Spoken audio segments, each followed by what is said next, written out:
Have you ever spent hours and hours in a video game, getting a ton done, absorbing and considering several tiny details, and having a ridiculous amount of fun in the character creation screen?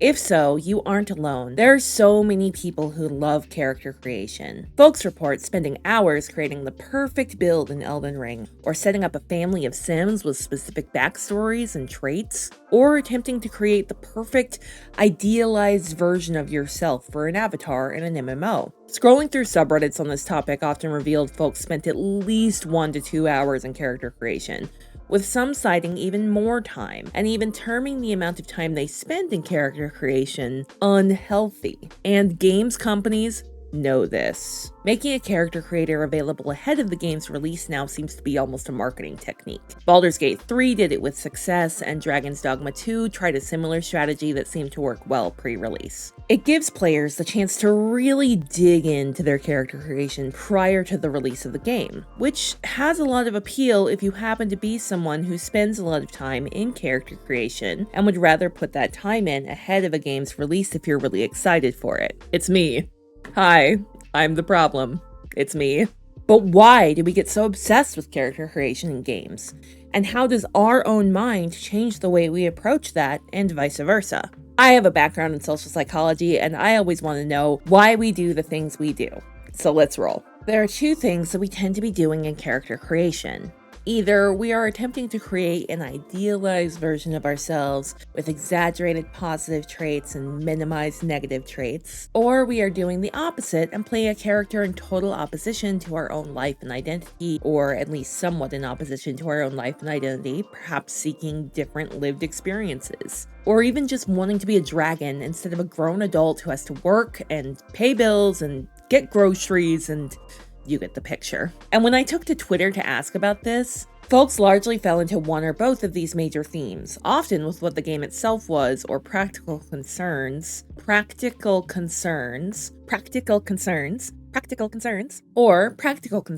such as the ability to actually see modifications made in character creation being taken into consideration as well. If you want to make your voice heard and stuff like this in future, you can follow me on all of the socials, and or keep an eye on the YouTube C tab for polls and discussions. And if you haven't yet liked this video and subscribed, you might want to do that as well. That just helps me to be able to continue to put these videos out there into the world. But what does psychology say about why we tend to do these two things in character creation? I did a quick review of some of the existing studies on this topic to try and find out. Quick disclaimer, this is a very small body of research. Small. And while interesting, it may not be generalizable to everyone. So if this doesn't ring true for you, go ahead and let me know in the comments what does. Who are you? I don't know, who am I? As humans, we spend a lot of time trying to convey to other humans who we are and how we think of ourselves. Not only do we often try to tell others who we are, but we also do a lot of work to manage others' impressions of us. AKA, when we actively try to get a certain response from others, or when we curate a specific image of ourselves for others. We see a ton of this on social media, and many video games, and especially MMOs and RPGs, offer us the ability to do this with very little real-life limits in place. This means we can create a hotter/better than reality by far representation of ourselves, and if you get that reference, I will love you forever. That doesn't have to follow the laws of physics, the kind of body type we have, the clothes we can typically afford or wear, the traits that we have, etc. And many do create a hyper-idealized version of themselves, especially in MMOs where we know we will be having some form of social interaction with other players. In one study conducted out of Carnegie Mellon University, World of Warcraft players were asked to complete a survey about their character and how they thought of themselves, both in reality and in the ideal.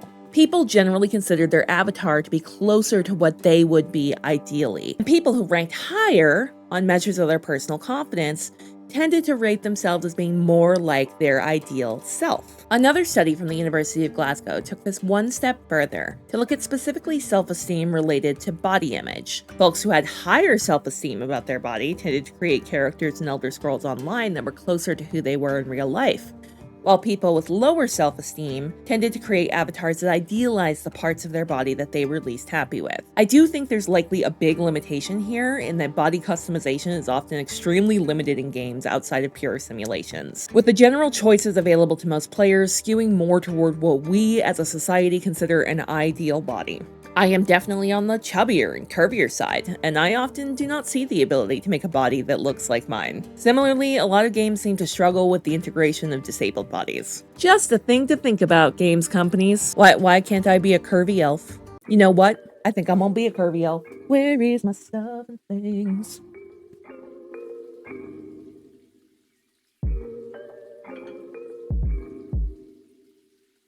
All that said, sometimes we don't want to be ourselves in a game, even in an idealized form. We may want to play a character that is completely different from us to escape the never-ending grind of our real world and real life. Why would I be an average, kind of unathletic human with no magical powers and a 9-to-5 job when I can be a beefy elven barbarian whose sole goals are to defend their friends, drink beer, and romance hotties? We may want to play as a character we find attractive, which is very rarely a character that looks exactly like ourselves. We may be seeking a more purposeful exploration of lived experiences we simply haven't had. And here's where your character isn't just impacted by your brain. Here's where your brain may be impacted by your character. Nick Yee, previously a researcher at Stanford University and now a consultant for Ubisoft, coined the term the Proteus effect in 2007 to refer to the phenomenon of players tending to behave in-game in a way that is influenced by how we think people who are like our character behave out of game.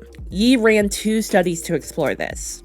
In one of the studies, participants were assigned to avatars in a game considered on a scale of attractiveness to be more or less attractive, then had them complete an exercise to measure how open they were to interacting and sharing with part of the study staff.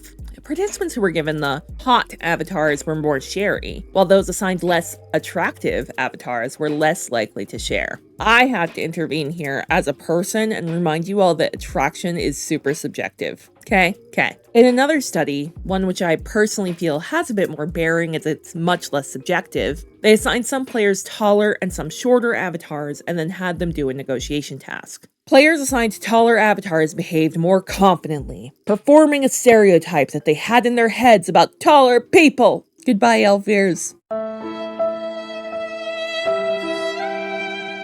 I do think this was in 2007, and it's maybe not as objectively representative as it could be, but it does give some credence to the idea that our brain could be being changed in turn by our characters, and not just the other way around. So what does this mean for us as gamers?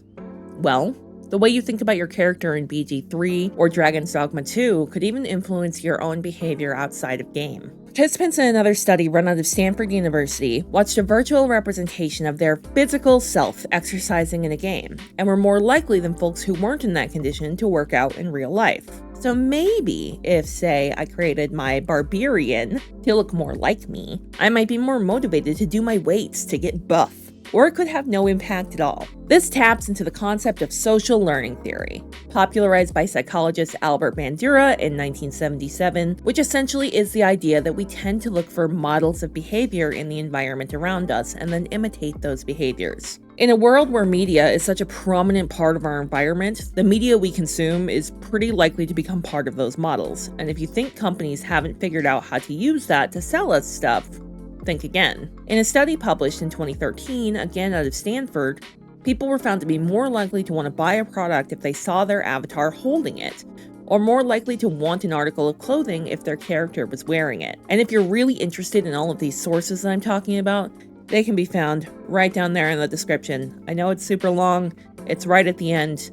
I just like to be able to cite my sources, and I'm toying with different ways of doing that. I would definitely know nothing about this as somebody who routinely plays dress up as an adult and posts it on the internet for everyone to see, and have certainly never bought an ungodly amount of costume pieces because it looked like something I might wear in a video game. Yeah, so if anything, these might be helpful things to keep in mind when we see certain product placements within games, especially games where we play as an avatar we craft. Now, I'll be back.